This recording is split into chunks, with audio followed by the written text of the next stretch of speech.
Good afternoon, I'm Emmett Murphy. The disgraced former head of the Thames Valley Regional Athletic Association will find out if he is headed to jail today. Wes McConnell has pled guilty last fall to stealing $800,000 from the association over the course of the last decade.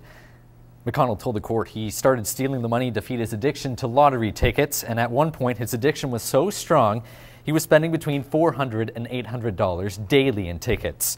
Eventually, he began spending the stolen money on personal expenses, including trips to ski resorts. London police say a 40-year-old man involved in a two-vehicle collision at Gore and Clark Road late yesterday afternoon was 4 times over the legal blood alcohol limit. The suspect wasn't injured and neither was anyone else in the car. The driver has been arrested for impaired driving and his vehicle has been impounded. Nearly half of London's taxi drivers have been called in by police for fingerprinting to prove they are not pardoned sex offenders.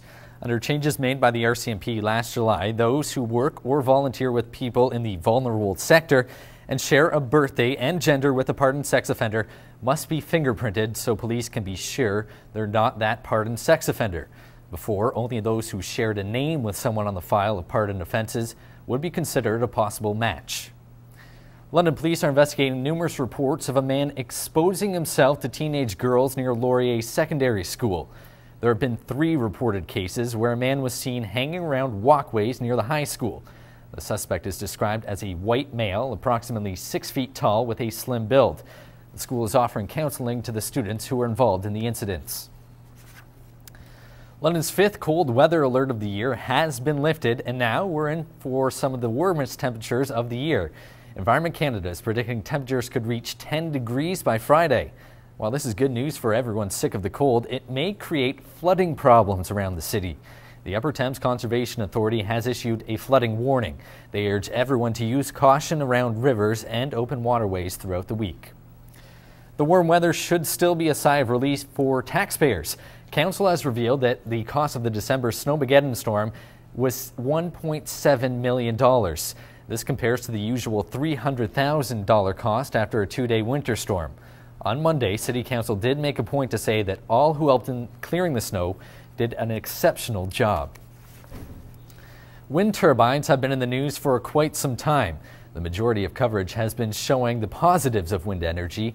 However, not everyone feels the excitement and have even started movements against wind turbines. Lauren Drong has the details. Toronto Hydro has proposed a green energy project. This involves the construction of up to 60 wind turbines just off of Scarborough's coast. This project has caught the attention of many people who question the economic sensibility of the wind farm, as well as raise environmental and health concerns that have not been addressed by the hydro company. Wind turbines are supposed to be a sustainable and green source of energy. If this is true, then why are so many people concerned with the environmental effects of this proposed wind farm? We have to go clean, we have to go green. Sure, but let's do it sensibly. Sherry Lang is one of the founders of Toronto Wind Action, a group that is working to stop not only this project, but the construction of wind turbines across the country.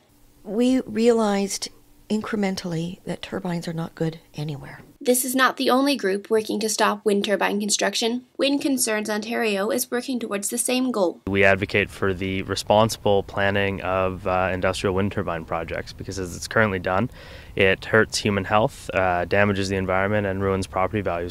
These anti-wind turbine groups have started a grassroots movement that is growing all the time. Community groups across the province are rising up.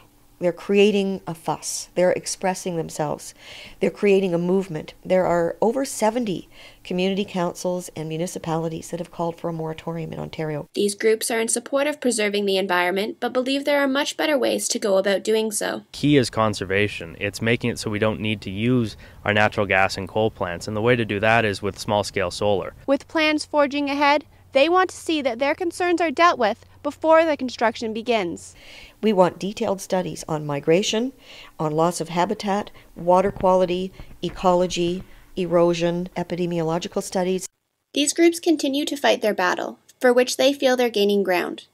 For Fanshawe TV, I'm Lauren Drong. In other local news, London was the only major Canadian city with a drop in commercial real estate sales last year. Nationally, there was a 48% rise in commercial real estate sales, but London took a step back. Transactions totaled $294 million, while in 2009 they were more than $300 million. To put this in comparison, London had a negative 2% drop, while Waterloo region grew by 86%. London may soon be home to another military manufacturing plant. London Machinery Inc. is bidding on more than $1 billion worth of deals, which, if won, will see 2 Canadian military vehicles assembled here. Today, the firm will unveil the prototype for what it hopes is the winning bid for a Department of National Defense contract. The contract calls for 600 four-wheeled armored vehicles, which assist light armored vehicles to be built. London Machinery will also bid to manufacture 1,500 trucks. We'll take a look at news around the globe and your weather after these messages. And now, Matt Lowe with your business news. Matt, it seems the cold weather may actually have been good news for the Canadian economy. Thanks, Matt. In international news, an Italian judge has ordered Prime Minister Silvio Berlusconi to stand trial on charges he paid for sex with a 17-year-old Moroccan girl, then tried to cover it up. Berlusconi has stood trial on a number of business-related charges, but this is the first time the 74-year-old billionaire is being tried for personal conduct. He has denied wrongdoing, accusing the prosecutors of seeking to oust him from power. The trial begins April 6th. Egypt's ruling military council has called on labor leaders to stop strikes and protests in the country. The military says Egypt needs a quieter climate so the military can run the nation's affairs and eventually hand over the reins of power to an elected and civilian administration.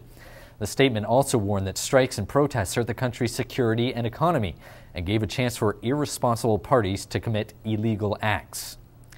Yemenis have scuffled with police today as thousands marched in the capital for a 5th consecutive day.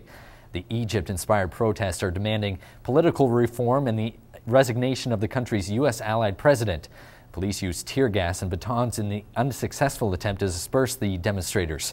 President Saleh has been in power for more than 30 years. He has promised to step down in 2013. Meanwhile, in Bahrain, thousands of anti-government protesters united in a major rally to bring the Arab reform wave to the Gulf for the first time. Bahrain protesters claimed they do not seek to overthrow the ruling monarchy, but want greater political freedoms and sweeping changes in how the country is run. Somali government soldiers in a pickup truck have killed at least 4 civilians after opening fire on hundreds of people attending a peace rally in Mogadishu. 17 others have been wounded.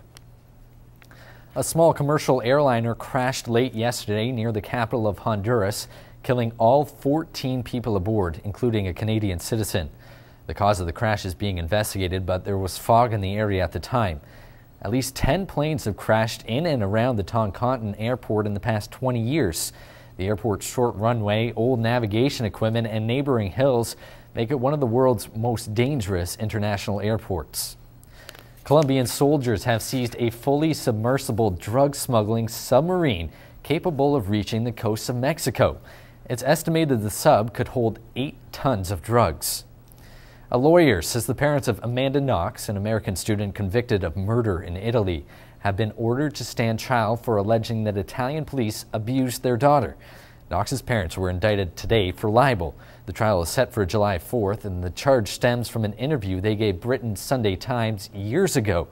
Knox's father alleged police had physically and verbally abused his daughter during questioning after Meredith Kircher's 2007 slaying before Ms. Knox was arrested. U.S. President Barack Obama is sending Congress a $3.73 billion spending blueprint that pledges $1.1 trillion in deficit savings over the next decade. Obama has called the budget one of tough choices and sacrifices. He adds that most of the largest cuts would be held off until after the end of his first term. And the original recipe for Coca-Cola, one of the most jealously guarded trade secrets in the world, has been uncovered by a Chicago radio program. The recipe consists of 2 parts caffeine, sugar, caramel, and vanilla, but also fluid extract of cocoa. The second part is an exotic concoction called Merchandise 7X. This includes cinnamon, nutmeg oil, neroli, orange oil, and coriander, and that gives the pop its distinctive flavor. And live from our weather studio in Studio 2 is Matt Lowe. He has all the details on what's in store for us in the coming weeks. And that's it for everyone here at Fanshawe First News. Thank you for watching. Have a great day.